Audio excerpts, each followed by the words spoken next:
darles la bienvenida a todos, darle la bienvenida a el conferencista del día de hoy, que además está compitiendo en el concurso por una plaza, es uno de los finalistas en el concurso por una plaza en Historia del Mundo Islámico para el área de Medio Oriente del Centro de Estudios de Asia y África. Le voy entonces a leer su síntesis curricular. La conferencia de hoy va a ser en inglés. Y entonces, pues bueno, Andrew, welcome to Mexico City virtually. We are very glad to have you here, and we are also very excited about the talk you are giving today to us. Let me just introduce you. Andrew McLaren will receive his PhD in religion at Columbia University in June 2021. Actually, he gave us the news that he already defended the PhD dissertation last week. He came to Columbia in 2014 after earning his undergraduate degree in Arabic and Islamic Studies from Indiana University in Bloomington. In his current research, he examines the social function of history, writing, and ethics in Arabic and Persian in Islamic society during the 11th and 12th centuries. He also has published on the development of dialectical theology in Baghdad during the 10th century. So again, Andrew, welcome to Colegio de Mexico and welcome virtually to Colmex, and I give you the floor. Thanks, Mari. It's really an honor and a true privilege to be here. I'm so excited to be in Mexico City. It would sure be nice to be there in person, but it's nice at least to be with you this way as well. So I want to say thanks to everyone who's watching in the Zoom room and out there in the rest of the world as well. And we'll go ahead and get started, if that's okay with everyone. So the title of my talk is Past Selves, Text, Translation, and History Writing in Late Abbasid Society. I have a PowerPoint that I'm going to show you here. And let's get started. Can everyone see the PowerPoint okay? Yes. Okay, great. Today, I want to tell you the story of an Arabic history. It was written by a scholar named Ahmed ibn Atham al-Kufi, who probably died sometime around the year 932. Unfortunately for Ibn Atham, his history was not very well preserved. All the surviving copies are incomplete, and half of them cover only a few dozen pages. Although modern scholars have reconstructed a great deal of his text, significant portions are still missing. A handful of readers said they saw his history, but for the most part, it seems to have been little used. It was not a very popular work, and Ibn Atham himself was not very popular either. We know almost nothing about him, except for his name and generally where and when he lived. No other information is preserved, and after the 10th century, he was almost forgotten by readers and writers of Arabic. But Ibn Atham's forgotten history was also something of a bestseller. At the end of the 12th century, roughly 3 centuries after Ibn Atham died, a portion of the history was translated into Persian in a small town called Zuzan in eastern Iran. After it was translated, it was continuously reproduced in manuscript until the 19th century and circulated broadly wherever Persian was read, including in Iran, Central Asia, India, and even southern Russia.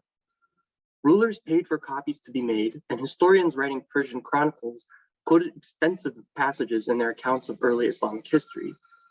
The difference is most apparent in comparing surviving manuscripts, where only 7 partial copies of the Arabic text are known to exist, seen here in the green dots. There are more than 50 copies of the Persian text preserved in collections scattered across Eurasia. So how did Ibn Atham and his history go from being nearly forgotten in Arabic, their original language, to being so well read in Persian?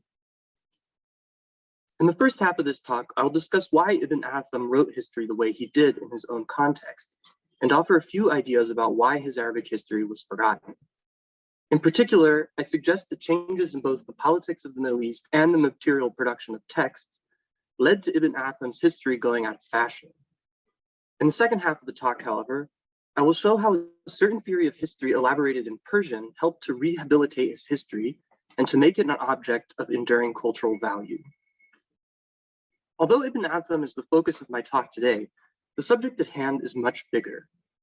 Understanding how he was both forgotten in Arabic and famous in Persian requires tracing multiple overlapping changes in the culture of Islamic history writing and textual production more generally. What is required here is a slightly different approach to reading the text and a broader understanding of who has the power to shape the meaning of such a text. We must learn to see it not as a collection of written information assembled by one author, but as a cultural object shaped simultaneously by political, material, interpretive, and social dynamics. Ultimately, I want to show that following the story of Ibn Atham's history teaches us much bigger lessons about both history writing and our own place in history. But before we can get to those lessons, we need to start with Ibn Atham and the story of his forgetting. Locating Ibn Atham in time and space presents something of a challenge. As I have said, there's little evidence for his life and parts of his history are missing. A scholarly debate about where and when Ibn Atham likely lived and wrote has unfolded slowly over the last several decades. Recent research, including my own, has shown definitively that he must have lived through the first decades of the 10th century. But let us begin by considering the sparse details we have about Ibn Atham. In essence, we have two pieces of evidence for Ibn Atham's life. Both are reports recorded in what are usually called biographical dictionaries, collections of short accounts of the lives of certain groups of people, like rulers, scholars, poets, or people who lived in a particular city. First, there is a report in a biographical dictionary about people who visited or lived in a particular city in northern Iran near the Caspian Sea called Gorgan. This dictionary was written by a scholar called Hamza as-Sahmi, who died in the early 11th century. In general, the purpose of his work is to document who lived in or visited Gorgan. As-Sahmi reports that his teacher, another scholar called Ahmed ibn Adi, died in 976, met Ibn Atham once when the latter visited Gorgan. Fortunately for us, Ibn Adi recorded Ibn Atham's name and the name of his fathers and grandfathers. He is called Ahmed, son of Atham, son of Nadir, son of Hubab, son of Ka'b. Ibn Adi also called him Al-Azdi and Al-Kufi. So in addition to the fact that Ibn Atham was once in Gorgan, we learn three things from Ibn Adi's report. First, the names of Ibn Atham's ancestors are Arabic names, suggesting Ibn Atham himself may have been Arab. Second, the name Al-Azdi refers to a major Arab lineage group, the Banu Azd, who originally came from Yemen, but who spread throughout the entire Middle East during the 7th century. Third, the name Al-Kufi suggests that Ibn Atham was either from or lived in Al-Kufa, an old city in central Iraq founded during the Islamic conquest and located near the more recent city of Najaf. Altogether, it seems that Ibn Atham descended from the Arabs who settled in Iraq during the 7th century and who populated its cities afterward. The second piece of information about Ibn Atham was recorded in another biographical dictionary, this one written in the 13th century by a scholar called Yaqut al-Hamawi. He reports that he read in a book that a certain historian named As-Salami once met Ibn Atham and heard him recite some poetry, perhaps of Ibn Atham's composition. I've got the two lines here. If one day a friend to you apologizes, as would a brother for some sin of his, forgo your harshness and be satisfied, for the noble man ignores offense. What can we gather from this short report? Unfortunately, there's not much historical information here. We do not know when, where, or how Ibn Atham and As-Salami met. We do know a little bit about As-Salami, however, and this may give us one further hint about Ibn Atham. In addition to being a historian, As-Salami also served as an advisor to a prominent family of governors who ruled over a river valley in what's now southeastern Uzbekistan. To me, this suggests that Ibn Atham must have been something of an elite. Not only was he literate enough to write a massive history and possibly to write a piece of poetry, he also knew some of the governing figures of his own day. As far as I know, that's all the information about Ibn Atham there is. The history itself, tells us almost nothing about him, and the resulting biography is not very detailed. Given that Ibn Atham met two people who lived during the 10th century, he must have lived around the same time. He probably died sometime around the last year included in his history, which as I mentioned is 932. Both the names of his ancestors and his tribal affiliation, Al-Azdi, seem to suggest he was of Arab descent. His name also links him to Iraq, but he traveled in Iran as well. Finally, he seems to have moved in elite circles. If Ibn Atham's biography is not very detailed, however, there is enough to help us link Ibn Atham to a particular period of history writing in Arabic. Let us now turn to examining Ibn Atham's history itself. Our knowledge of Ibn Atham's history comes in two forms: the surviving copies of his text and a few descriptions of the history by readers of it in the centuries after the death of its author. These descriptions are useful because, as I mentioned before, the surviving copies of Ibn Atham's history are clearly incomplete. According to these descriptions, Ibn Atham's history was divided into three parts. First, an account of the life and career of the Prophet Muhammad, called Kitab al-Mawlid wal-Mab'ath, the book of the Prophet's birth and mission, which concluded with Muhammad's death in 632. Second, there was a chronicle of the first 2 centuries of Islamic history called Kitab al-Futuh, or the Book of Conquest, which picked up after the Prophet's death and continued down to 809. Third, there's a chronicle of roughly the 3rd century of Islamic history called Kitab al-Tarikh, or the Book of Chronicle, which continued until the year 932. Of these 3 parts, we have most of the second part, the Book of Conquests. One small passage from the first work survives, as well as about 100 pages of the third, but that's it. Still, the continuity of these parts points to a particular conception of history. Ibn Atham and other historians of his period sought to create united accounts of the development of the Islamic community. Of course, for Muhammad's time, the focus is on the story of the Prophet. Later on, the focus shifts to the Khulafa, the caliphs, the Prophet's successors in leading the community. Because he focused on these figures, Ibn Atham focused especially on political and military history, recounting both how Muslim rule spread from the Arabian Peninsula across the entire Middle East and how it was challenged by non-Muslim rulers and local rebellions. It was something of a great man history, wherein the lives of leaders stood for the life of the community more generally. What is more, the community then was still mostly united under the rule of a single figure, the caliph. Thus, writing a single account of its development was meant to explain the political ideals and realities of the time. Organizing Islamic history in this continuous fashion was something of an innovation. Before Ibn Atham's time, during the 8th and 9th centuries, most works had a limited focus. This limited focus is, at least in part, attributable to the method of history writing. The core idea, what I might call the epistemological principle behind history writing, was that history was based overall on witness statements. Rather than a historian writing a narrative in his own voice, he compiled existing stories told by witnesses. When writing at a temporal remove from the event, historians had to ensure these accounts went back to actual witnesses by carefully citing any intermediary transmitters, a bit like citing one's sources in footnotes in bibliography. But to preserve the witness's authority, each report had to be cited on its own as an independent unit. Thus, each account, at least in theory, was to be linked to what is called in Arabic an isnad, a statement of the transmission history of a report. Including the isnad for each report, however, had clear material implications. It increased the amount of physical space on the page required to record any given bit of information. And as papermaking had only recently been introduced to the Middle East in the 9th century, it was still relatively costly to produce and to purchase. Writing a long history, that is, assembling many reports in their isnads, would have cost a great deal of money and effort. As a result, histories had a narrow scope. They tended to cover single events or short periods, like major battles or particular political conflicts. Eventually, however, historians saw that their accounts really needed to be longer. For instance, rather than writing about just one event in the Prophet Muhammad's biography, historians wanted to write an account of his entire life. Similarly, rather than writing an account of a single battle, historians tried to put together a history of all the Islamic conquests of the Middle East. It is precisely at this point that Ibn Atham entered the picture. He belonged to a period of Arabic history writing in which historians turned to producing these longer, more continuous accounts of the Islamic community. To do so, they modified their method.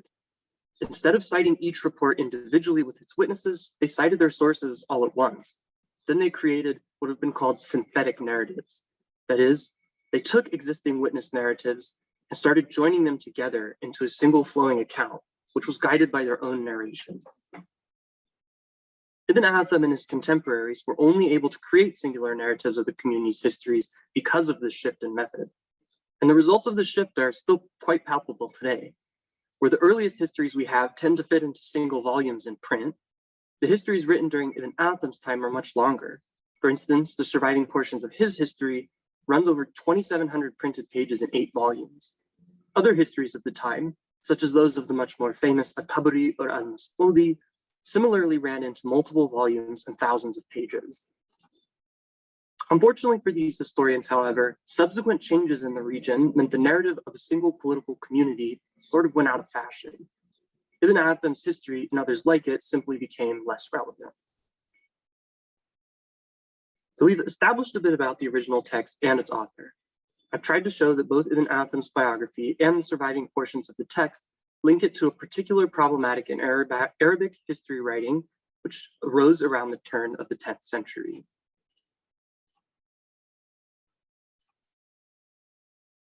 In light of subsequent changes, however, this problem receded in importance for later historians. 2 changes, one in politics and one in textual production, are particularly important to the general loss of interest in histories like Ibn Atham's. Let's start with the change in politics. In the course of the 10th century, the unity of the Islamic Empire under a central governing figure, in this case the Caliph, broke up. A number of factors contributed, but we don't have time to go into all of them now, as much as I would love to. What is important is that political power was reduced to a regional or even a city-by-city level. Although the caliphs retained some influence over Iraq and adjoining areas, most parts of the empire were governed by functionally autonomous local dynasties. As power and wealth fell into the hands of these local dynasts, the focus of history writing began to change. Although it retained a particular interest in the conduct of rulers and their affiliates, the stage of politics had shifted from the trans-regional to the local. As Conrad Hirschler has suggested in his studies of Arabic libraries, there seems to have been a corresponding change in the production of text more generally, which is reflected in the contents of such libraries. Works written before the year 1000 tended to be trans-regionally circulated. They still reflected the political geography of the United Islamic Empire, at least in the Middle East. Works written after that, however, tended to focus on one region or even one city. In this new political context, the trans-regional emphasis of a history such as Ibn Atham's was really no longer relevant, at least to the political realities of the day. The second change occurred in the material production of texts. Earlier, I suggested that history writing, and indeed writing in general, was limited by the expense of paper. In the 9th and 10th centuries, it seems paper was mostly, although perhaps not exclusively, produced in Iraq, in the environs of the caliphal capital of Baghdad. If Ibn Atham did come from central Iraq, as his name suggests, then he was probably in a place where paper would have been relatively easy to access. By the start of the 12th century, however, knowledge of papermaking techniques had both improved and spread much more widely throughout the region. As a result, the price of paper decreased dramatically. One economic historian, Maya Schatzmiller, has argued that in the 12th century, even poor day laborers would have had sufficient income to purchase paper. Most notably, the change in paper production corresponds neatly to Hirschler's thoughts on changes in libraries. In other words, as paper became more widely available during the 11th and 12th centuries, text began to reflect more specific interests. Thus, the period after Ibn Atham lived witnessed a localization in the production of text. Both the focus and the means of writing history shifted away from the trans-regional focus of the earlier Islamic Empire and toward the particular histories of dynasties and localities. In this context, Ibn Atham's attempt to tell the history of the whole community was no longer quite so important. Later readers quoted only small portions of his history, usually those that had some relevance to a local project. I'll give you just one example here, which I think is fairly typical. In the 13th century, the bureaucrat and historian Ibn al-Adim wrote a biographical history of the Syrian city of Aleppo.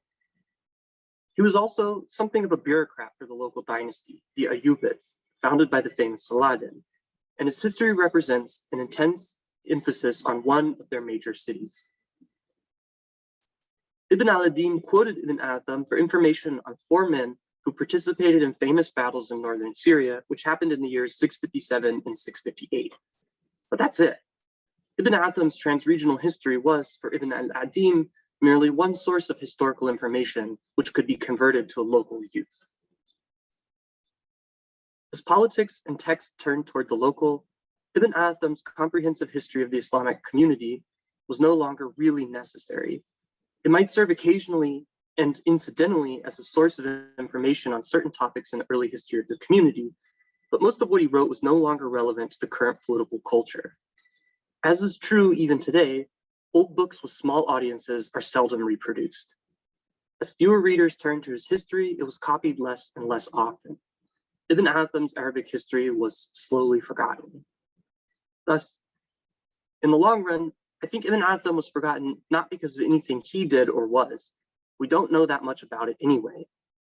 Instead, we see that changes in history writing reflected broader changes in the region, ones that extend beyond the narrow question of what Ibn Atham himself may have thought were done. It was not so much that Ibn Atham was forgotten as that broader dynamics turned the conversation about the past away from him. And yet, it was precisely during the time that Ibn Atham's history was being forgotten in Arabic that it became famous in Persian. So how did Ibn Atham's history find such a readership in Persian where one had been lacking in Arabic? We can now turn to answering this question. Ibn Atham's history was first translated into Persian sometime around the year 1199. As with Ibn Atham, the man assigned credit for translating the history is somewhat obscure. In the translation, he's called Muhammad al-Mustawfi, but I have found no other mention of him in other sources. What we do have is the story he tells in the introduction to the translation about how he came to translate the text and why. In the rest of this talk, I want to describe how al-Mustawfi justified his translation of the text by invoking a new theory of history elaborated in Persian, especially in northeastern Iran, a region called Khorasan, during the 12th and 13th centuries.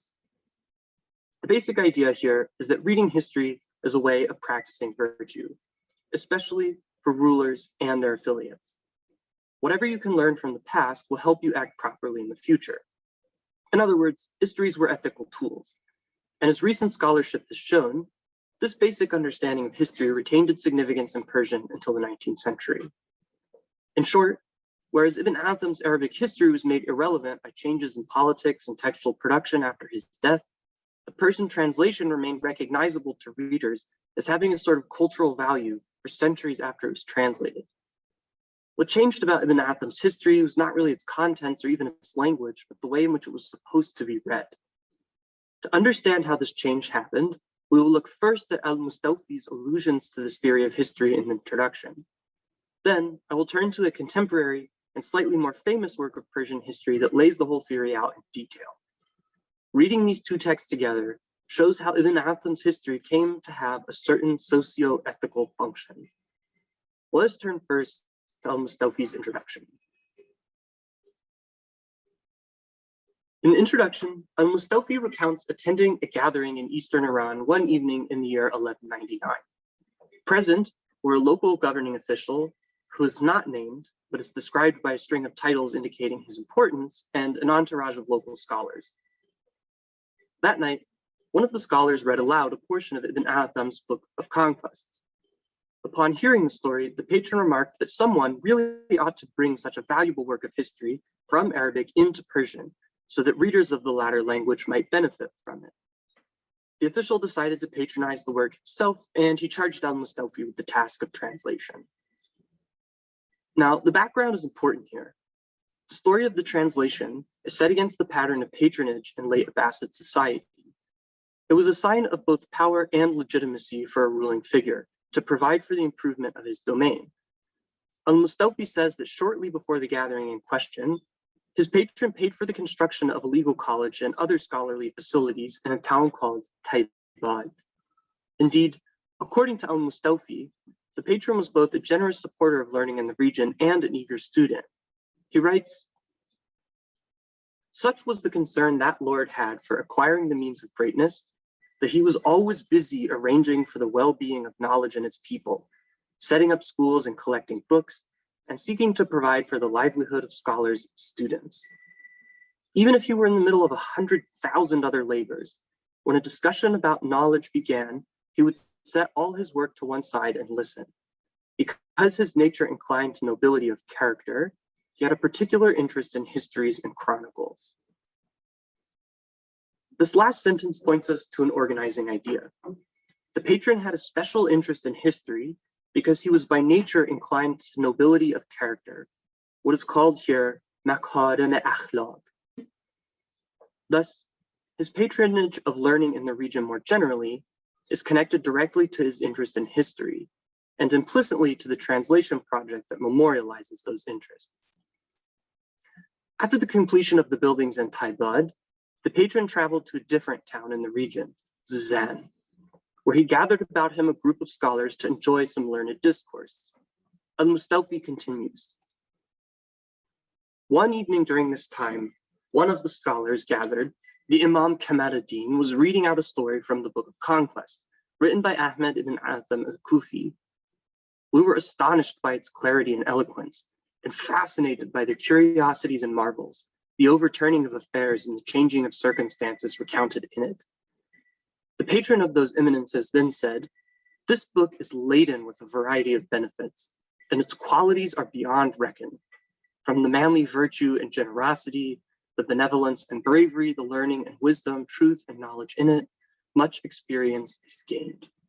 So I just want to pause here to say something about this image that I'm using. This image is, it's from 13th century Persian history by a guy called Rashid although this is actually an Arabic copy of his history.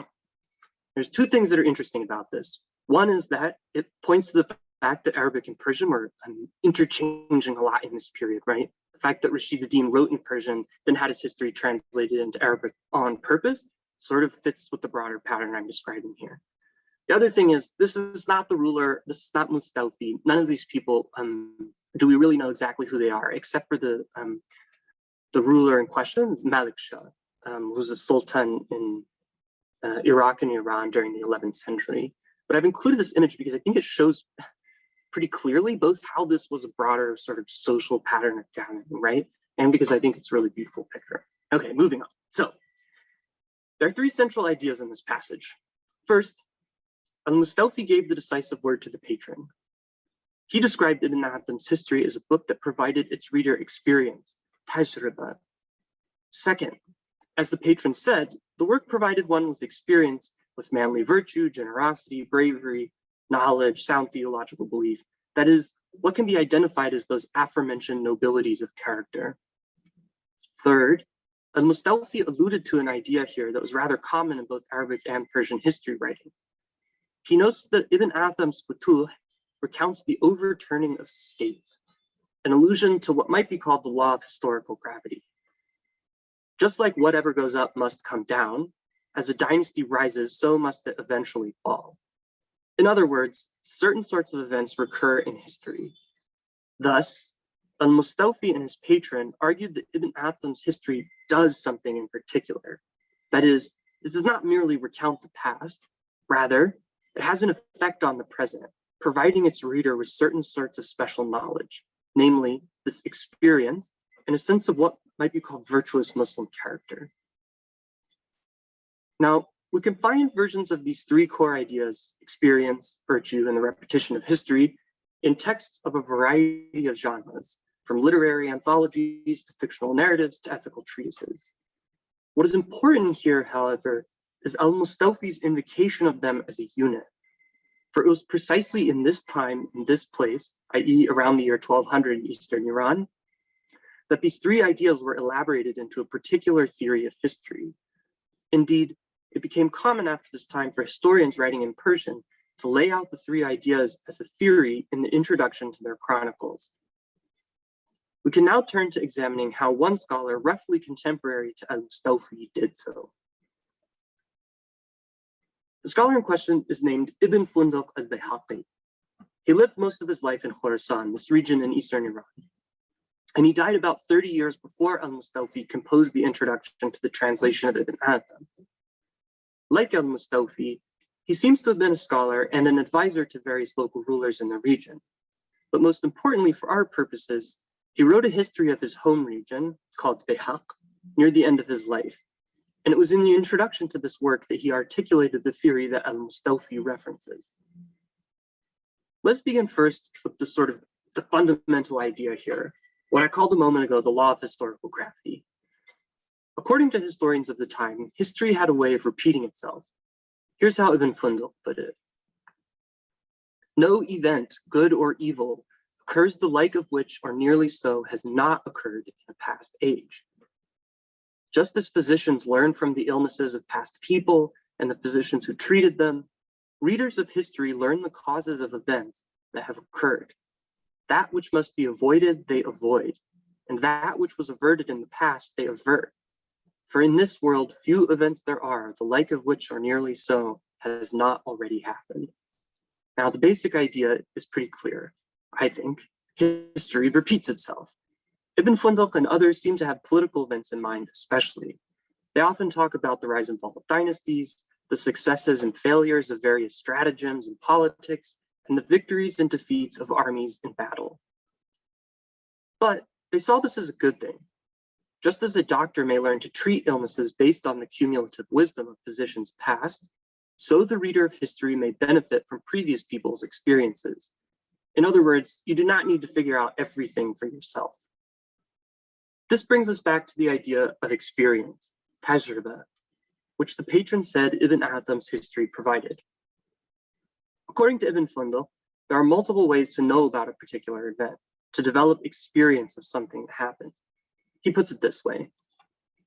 There are three roads to experience. The first are the affairs that a man attends to himself, whether good or bad. He becomes the master of those events. The second is when he sees someone among his contemporaries as the master of an event. The third way is what arrives to him of the conditions and reports of predecessors, from which he learns the causes of their felicity and their affliction or tribulations. Here we see again the implications of the idea that history repeats itself. What better way to inform one's future action than to familiarize oneself with the solutions and setbacks of one's predecessors? History is a store of human experience. Ibn Fundok also recognized a very human problem here. Those people only live for a short time. They cannot directly experience all the things that happen in history. As he said, from history, in a narrow span of time, a person can derive a variety of benefits from the reports and stories of those in the past, which could not be derived by way of direct witness, even in long lives. The person who spends a little time pondering chronicles and tales is able to imagine that he experienced those events and occurrences. Whoever turns away from the knowledge of history sees the hand of fate stretch over him and calamities beset him from every side. He has received no way of being rescued from those catastrophes, nor has his intellect taken on the weight of experience. Thus, reading history helps us to escape our mortal bounds. It provides us a way of accessing things that would otherwise be entirely inaccessible to our experience. And without that experience, we would never know the troubles that might be coming our way.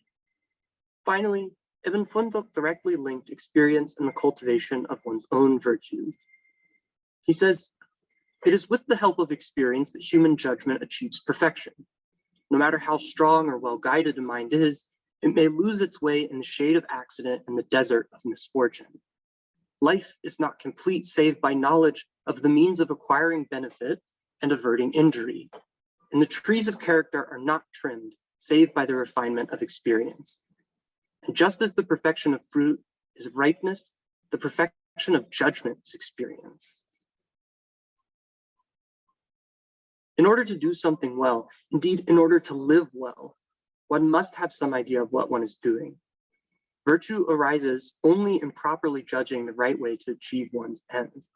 Thus, according to Ibn Fundok, reading history is a way for people to develop an idea of the right thing to do by learning from what has already been done.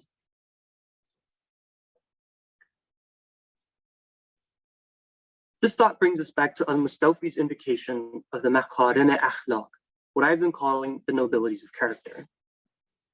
The Makarim-e-Akhlaq refers more or less to a form of Muslim virtue ethics, a way of describing what makes for an excellent Muslim self. In general, the guiding insight of virtue ethics is that in order to improve themselves, people need to develop virtue as a habitual part of their character. This can only be done over time and with focused rational effort by deliberating over the best way to accomplish one's ends and choosing the proper path. In this regard, the idea draws from ancient Greek philosophy and its Christian elaborations, which were famously translated into Arabic during the 9th and 10th centuries, and from there into Persian. But the idea of makarim-e-akhlaq is not simply a translation of ancient Greek ethics. It was rooted in explicitly Islamic materials, especially stories about the Prophet Muhammad. There are many reports attributed to companions of the Prophet who explain that Muhammad indicated these nobilities of character included some list of specific traits, usually characteristics like those mentioned by al-Mustawfi, bravery, generosity, patience, and so on. Already in the 9th century, scholars collected these reports into works meant specifically to illustrate what noble character was according to the Prophet. But importantly, more than one text cataloging such reports about the nobilities of virtue were composed in Ibn Fundok and al-Mustawfi's time. Above all, these texts focused on compiling stories in which a certain sort of virtue was displayed. Thus, the basic idea is that virtue comes from experience, and experience derives from reading history. But there's something particularly important about Ibn Fundok and al-Mustawfi's treatment of these ideas. Both scholars offered the basic idea as a prelude to reading an actual history. That is, they wanted to alert readers that they ought to be reading the work in question in a particular way. In other words, they articulated a hermeneutic for narrative, a style of interpreting stories which corresponded to a broader Islamic practice. The connection they forged between reading history and living virtuously would retain its significance in Persian. We find texts borrowing from Ibn Fundok's basic theory as late as the 19th century, often explicitly invoking precisely his language to explain what they were doing. It is in this context that Ibn Atham's success in Persian must be read. What al-Mustawfi translated was not just the words on the pages of the text. Rather, he translated Ibn Atham's history into the terms of a broader cultural activity. And because that activity retained its significance in Persian for a long time, Ibn Atham's history also retained its significance. Unlike the changes in Arabic, which made Ibn Atham less relevant, the changes in Persian both increased the meaning of his text and helped to preserve it. So, such is the story of Ibn Atham's history. Changes in the culture of history writing in Arabic and Persian helped to explain how his work could be both forgotten and famous. But by way of conclusion, I'd like to take a cue from al-Mustawfi and Ibn Fundok. What experience do we gain from this history? What lessons do we learn to improve our own judgment of matters? Of course, there are certain lessons here which have to do with the particular field of Islamic history. For instance, it is often thought that Arabic and Persian history writing represent two separate traditions. Ibn Atham's story, however, shows us that they were mutually entangled for a long time. And this makes good sense.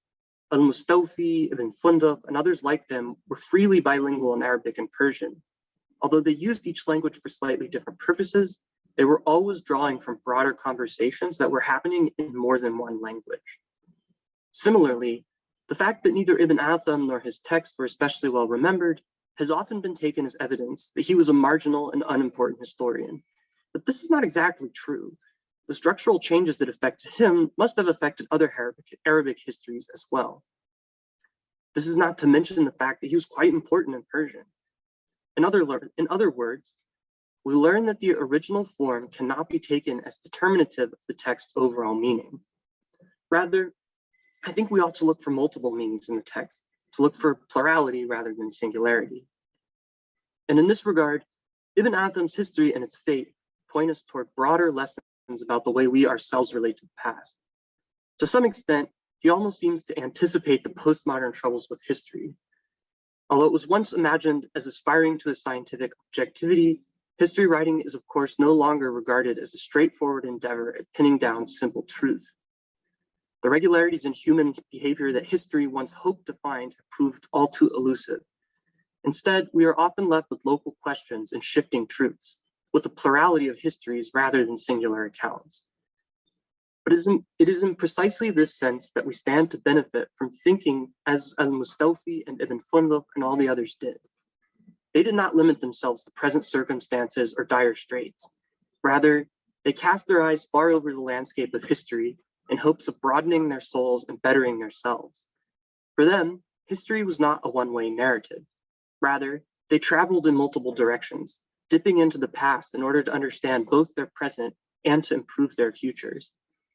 In times when trouble continually knocks on our own doors, there's no stronger imperative than the one that asks us to look to the past and to learn from it. For we are not alone in the journey. We are always accompanied by the lessons that only our past selves can teach us. Thank you.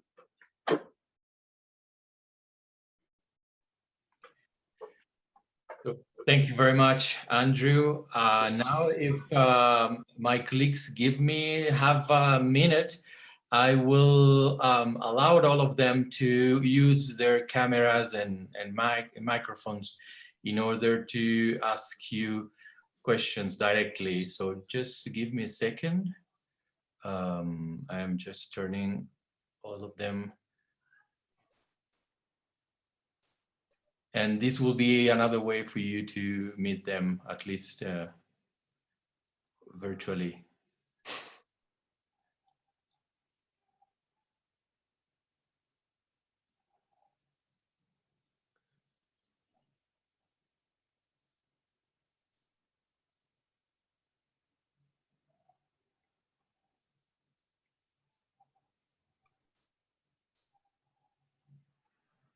So I think,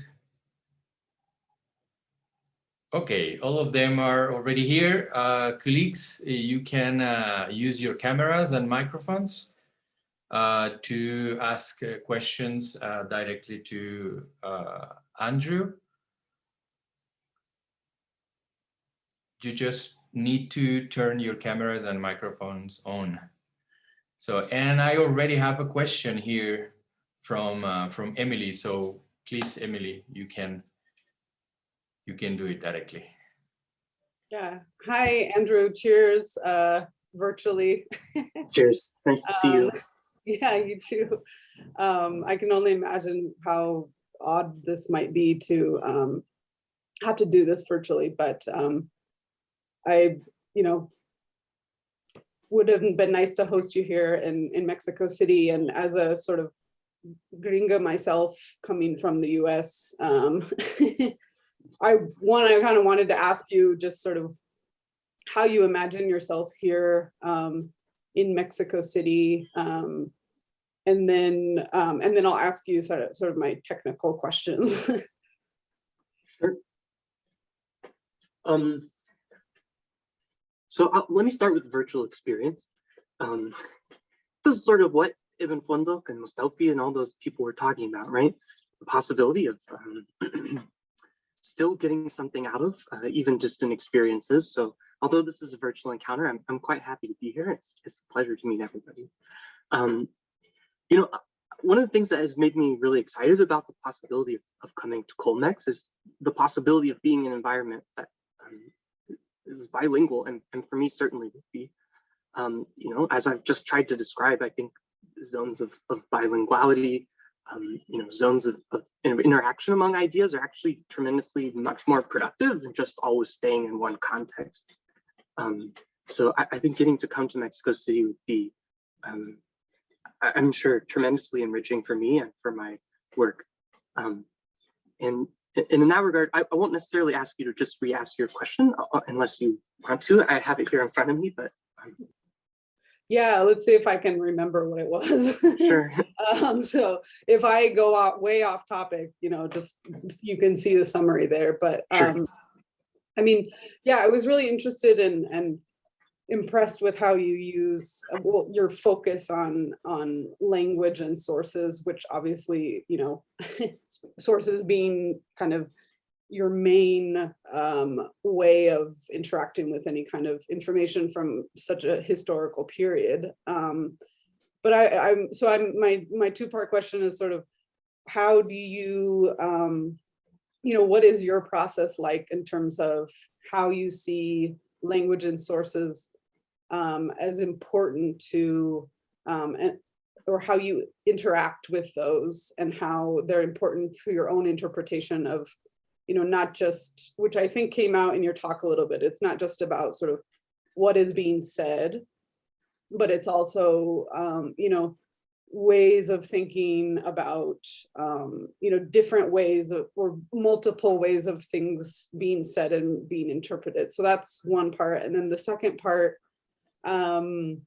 is just sort of how, as you see yourself going forward, looking towards writing your book and teaching and writing, how do you see, the question of access to sources? If you see that being a problem, in a smaller college in Mexico City, that, I can't speak to what our, what we have in our library that you might be using, or what we don't have that you might want to, but just sort of how, in terms of access to sources, how you see that factoring into being here. Sure. Great questions. So in terms of language, I think what I'm trying to do in this project, and what I've tried to do in the other project I referenced about dialectical theology and that, is trying to reread things that people have dismissed a little bit. So for instance, the introduction to this Persian translation, when I showed this project to my advisor, he was like, how do you know that that really means anything? It's just an introduction, right? It's very sort of flowery, it's very rhetorical. And I think people have this sort of expectation that anything that speaks in those terms is, not going to give you real information. But what I found here is that by sort of stringing together a number of these sort of fragmentary or under sort of examined pieces of text, there's actually start to be these clear patterns that arise. And if you just dismiss the way that people frame these projects, because you assume that you know better, right? You assume that this is a history, let's get into the history, right? If you sort of leave that stuff to the side, you end up missing what I think are a lot of cues about how to read, right? And this is a question this is a very deep question in medieval Islamic scholarly culture, right? It's like, how does a text work? How do you get it to reveal its meaning? This is something that everybody's sort of talking about all the time, all over the place. And so what I'm trying to tap into is this sort of like, this meta conversation about these texts that's often sort of sidelined. But that brings me to the second question about accessing sources. And so I've been talking a lot in this presentation about, changes in the culture of writing, right? Changes in the way that people access sources. And I actually feel really fortunate to be sort of witnessing something similar in the study of Islamic text now, which is that there's been a massive turn towards digitization. And so in some cases, this takes the form of manuscripts going online. And this all the images I used in this talk are from a manuscript that was digitized by the University of Edinburgh in its entirety, right? So this is happening more and more. But I also think there's a continuity in, book culture in the Middle East today, which is that, similar to the way that Mustafi and others sort of remade Ibn Atham, a lot of texts just get put online very soon, and there's all these sort of informal communities of people who are constantly sharing textual resources. And so, and it can be manuscripts, it's printed editions, everything. And so sometimes it's even like Word documents that people have typed up themselves. And so there's a way in which, yes, if you can go to the archive and access those sources, that's good. That adds something to your experience, interacting with the physical object. But there's also this big community of readers online that's basically open to anybody who bothers to look. And so I think even in Mexico City, Mexico City is now on the map of Islamic texts, right? And so is, every place that I've been so far, you can always sort of get access to those texts because of the way that people are so interested in sharing them and circulating them, I guess that's how I would approach that particular question. Great, thank you. Of course. Thanks, Andrew. I have here John Marston and after that Chris Landry. John. Hi. I enjoyed your talk very, very much. And so my question is about what I think you one thing you didn't really talk about so much in this particular talk is the translation as translation.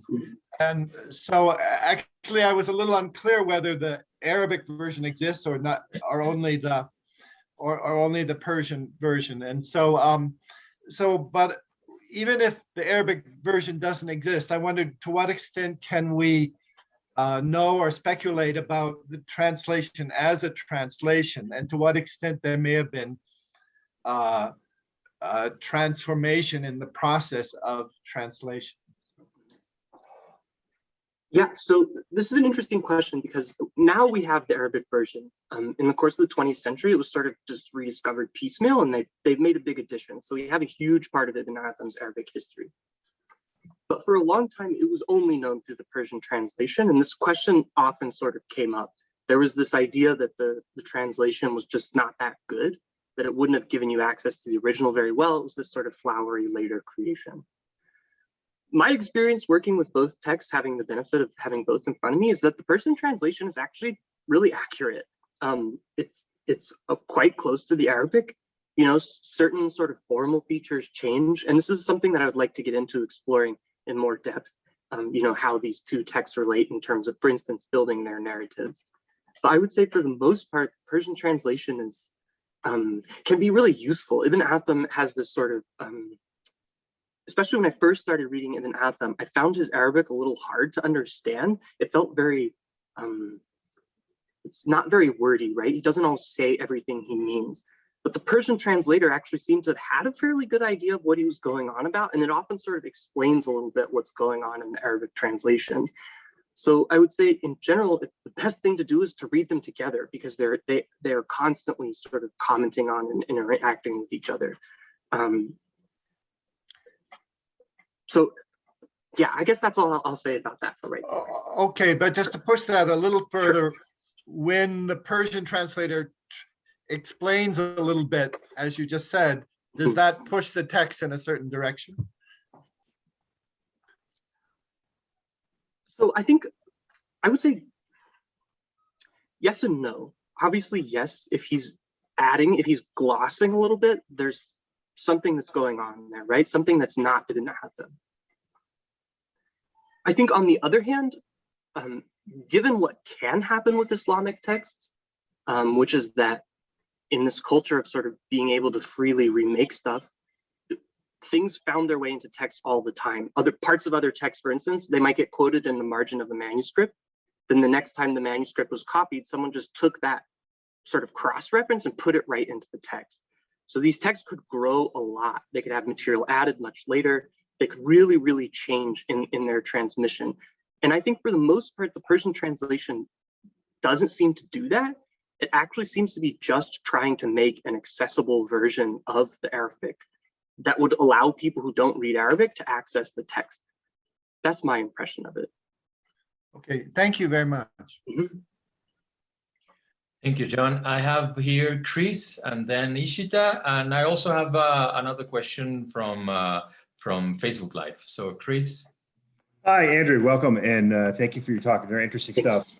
At some point, if so far you've gotten 3 questions from Gringo, and you're going to get some more presumably from others, but also I wanted to add that, if you wanted to talk to us about our experiences here, I've been here for 4 years. Emily's been here for 1.5 or 2. So, we're fairly recent transplants, and we'd be happy to talk to you about some of the transitions we made. But anyway, interesting stuff. And what I'm curious about is narratives, right? And finding narratives and repeating narratives, right? And this notion that history repeats and a narrative becomes a narrative when it's repeated, or at least according to some definitions, the definition that I use. We have a student now currently working with extremist narratives. It's something that I've done in the past. And so I'm curious if you trace any of this stuff to modern day, right? In other words, in the analysis that I did at Arizona State with some of my colleagues, narratives were these sort of master narratives, right? Some of them Quranic, some of them historical, where stories that happen today are then related to the narratives of the past. And I'm curious if this is something that you're interested in, something that you follow, something that could perhaps link old work to new work, or an old time period to new time period. Just wanted to ask you about that. So thank you. So yeah, Ibn Atham does have a very interesting sort of modern narrative life. I'm thinking of, for instance, there's a collection of videos on YouTube where a scholar in Najaf, one of the cities that I referenced, literally takes the copy of Ibn Atham and sits in front of an audience and like goes through it line by line and reads significant portions of the text. And he himself was sort of like a theologian. And so I think he's totally going back to a history like Ibn Atham in order to sort of bring out the modern theological resonances of what's there. I would say in general, also, there's a way in which Ibn Atham was already participating in that sort of narrative play, you might say, where none of the stories that he wrote were necessarily originally his. He's taking existing stories and sort of cutting them up and piecing them together, right? And so I think in that regard, a lot of these deeper resonances, for instance, Quranic narratives, they're in the background for him when he's putting together a narrative. And I think in that regard, if you add a modern point, it's like you're sort of triangulating story, right? You're not just getting some Ibn Atham's original take. He's already sort of reflected something. And so then when someone like this scholar in Najaf comes along and reflects on that, there's like this bigger resonance that's created because it's not just the point to point, right? It's not just existing narrative to retelling. It's like deeper sort of narrative landscape, plus Ibn Atham's retelling, plus the modern retelling. And there's like a bigger conversation that's going on. That being said, I also think that Ibn Atham's history, because it's so long, I mean, even in the incomplete form we have, it's 2,700 pages, it has a lot of obscure narrative in it that I think people would come along and be like, I have no idea what this is about, it's stuff that's like not really stuck around in the sort of like the active, communal memory. And so in that regard, it's probably a mix, right? Some parts of Ibn Atham would have resonances that people would really be interested in today. Some parts of Ibn Atham, they'd be like, this is obscure nonsense from the past, and I don't care about this. So it's a mixed bag, I would say. Okay, thanks. Yeah, no, I mean, I'm interested in sort of persuasive elements of communication that refer to old narratives, right? And you're right, these tremendously obscure references aren't going to convince anybody to do anything or convince anybody of anything. So anyway, thank you for your answer and best of luck. Thanks. Thank you, Chris. I have Ishita next. Gracias, Amaury. Hola de nuevo, Andrew. And Hi. Hi. And I like our colleagues, I enjoyed your talk too.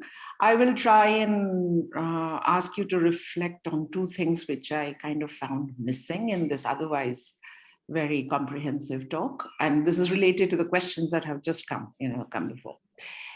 You don't mention collective reading.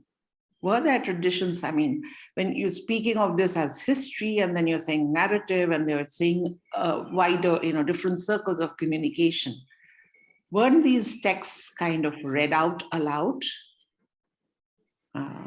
If they were, what would be the meaning of translation? Because you also said that, Arabic, Persian didn't seem to be that different, totally different. So, and what kind of community and what kind of texts would these communities that participated in the reading of texts, contribute to the composition or recomposition of these texts? Thanks. So, yes, in general, there certainly were communal readings. In fact, one of the scholars I mentioned, Conrad Hirschler, has been working on this a lot. We have these really fabulous documents where they will say, we read this part of the text on this day, and here's all the people who were present. Unfortunately, we don't have anything like that for Ibn Atham himself. But I think the closest we get, and it's a fairly good indication, is the story that Mustafi tells, literally he and a bunch of other people were sitting around reading this text out loud and sort of talking about it. And I think that leads right into the second question about translation here. So there's I think a trope, especially in thinking about the Islamic East in this later medieval period, that although the advisors and people around a ruler might have been bilingual, the rulers tended to be military figures who would not have had the same training in both languages. So although Mustawfi seems to say that the patron understood Arabic, I actually wonder if he possibly did not, that maybe in this communal reading circumstance, they were, someone would read the Arabic out loud and then someone would gloss it into Persian right on the spot. I kind of wonder if that isn't how the idea of the translation arose in the first place, that they were sitting around reading this text, translating it into Persian, thinking, well, if we're just going to translate this all right now, why not just write it all down? Why not turn it into a text and sort of create a record of what's been going on here? I also know that similar questions or similar circumstances arise in translating from Persian into Turkic languages like Chagatai in the same region, where again, there would be these Turkic military rulers who didn't know Persian especially well, and they would ask for their advisors to sort of like take a Persian text and render it into Turkic for them. And so this dynamic of sort of communal readings gathered around rulers leading to translations is a pattern that actually pertains throughout the region in multiple languages, not just between Arabic and Persian here. But I would say that the communal reading aspect, although I didn't emphasize it perhaps enough here, is actually really a key dynamic in what's going on. That's actually maybe what's sort of driving all the energy behind these translation projects. Thank you. Thank you. I just sent you, Andrew, a question that we received through Facebook Live. Yeah. So this is a good question. The question is about engagement with perhaps works on a slightly later era of Persian historiography, Sholoquin, Stefan Komola, etc. So I have read some of their works, and I haven't quite linked this story up to their scholarship yet, although I do have it in mind. I mean, for instance, Sholoquin wrote an article in which she looks at this device of sort of laying out this theory of history at the beginning of texts. And it's sort of her that I have in mind when I say this stuff continues going on until later. She's talking especially about the late Timurid period and then the early Safavid period. But I think a number of scholars have shown that like this sort of practice of this particular way of reading history continues to be a key element in Persian historiography, even once the contents of the history start to change again. Because I think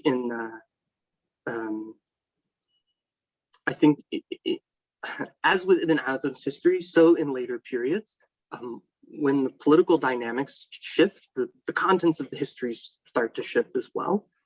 And I think this is actually the reason why this project is important, is because it shows that there's, a deeper structure of thinking about history in Persian, that although the contents within it can sort of be moved in and out, the basic format is still uniting histories even in all of these different periods. Thanks for the question, I appreciate it. Thank you. So I don't know if there is another question from the colleagues here in Zoom or the public in Facebook Live. Arturo.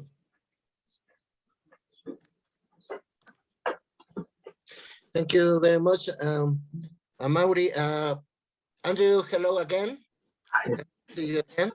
Nice to see you. I have a very simple question that actually doesn't have to know anything with the topic of translation or interpretation. It's more the reading itself, what you had found in both translations.